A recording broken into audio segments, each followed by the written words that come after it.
Quando as pessoas discutem a eleição municipal do Rio de Janeiro e falam da vitória do Crivella, isso dá medo em muita gente.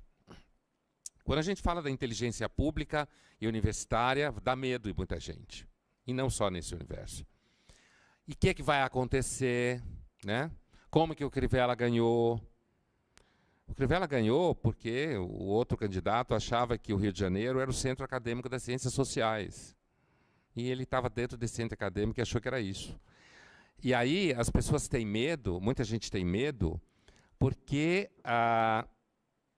o Crivella significa o crescimento de uma população evangélica. Mas não foi os evangélicos que elegeram sozinho o Crivella, senão ele não era eleito. Né? Mas esse núcleo evangélico na população brasileira representa duas coisas que dá medo em muita gente. Conservadorismo moral, em termos de comportamento, endurecimento, um certo endurecimento da visão de como as pessoas devem viver, que muita gente tem medo, certo? Quando eu digo essa muita gente, é principalmente gente que circula pelo mundo da inteligência, que produz conteúdo, que vocês leem, veem na televisão ou ouvem na faculdade. Né? E outra coisa, representa uma tendência ao que a gente chama de liberalismo popular. E os evangélicos, como os protestantes, tendem a acreditar que as pessoas não devem ganhar se elas não trabalharam por isso. Isso é a mentalidade de raiz protestante. Né? Você ganha aquilo que você faz. E, portanto, há uma tendência a um discurso de diminuição do Estado. Duas coisas juntas que dá medo em muita gente.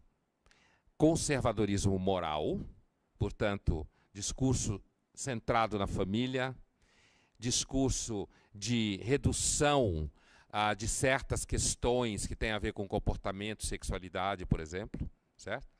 E ao lado disso, um discurso do tipo assim: você trabalhou, você merece, você não trabalhou, não me enche o saco.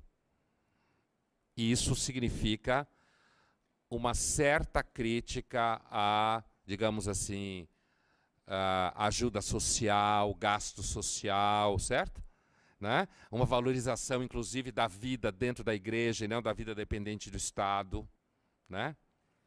Então você pega gente que vem de classe social menos privilegiada, que às vezes trabalha como empregada doméstica, essa mulher entra na igreja, ela começa a fazer amizade, ela chora, consegue levar o marido dela, ele também chora, ele bebia, enchia a cara, batia nela, aí ele para de bater nela, recebe Jesus no coração, o irmão arruma um emprego para ele começa a trabalhar, ele já não gasta o dinheiro dela só, os dois começam a ter dinheiro em casa, um dia volta a transar, coisa que não fazia há muito tempo, Jesus ajuda inclusive a isso, ao contrário do que se pensa, certo?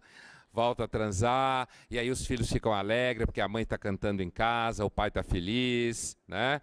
Aí eles ganham o que fazer no final de semana, a igreja propicia sociabilidade, ganha cidadania dentro da igreja, né? Eles tomam decisões, pagam dízimo, mas os ricos pagam terapia, 300, 400 reais a hora para o terapeuta falar né? Então, assim, e cresce, você tem um sentimento de unidade, certo? Você tem um sentimento de que você participa de alguma coisa. Pessoas que normalmente não sentiam que participavam de coisa nenhuma, ganham cidadania.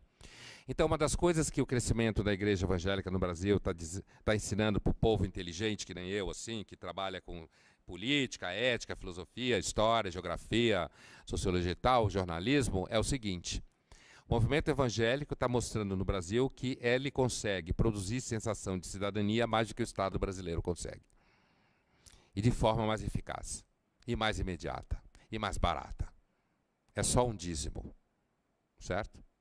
E você recebe, em troca disso, amizade, sentido, vínculos, um equilíbrio familiar, né? Tudo que as pessoas querem na verdade.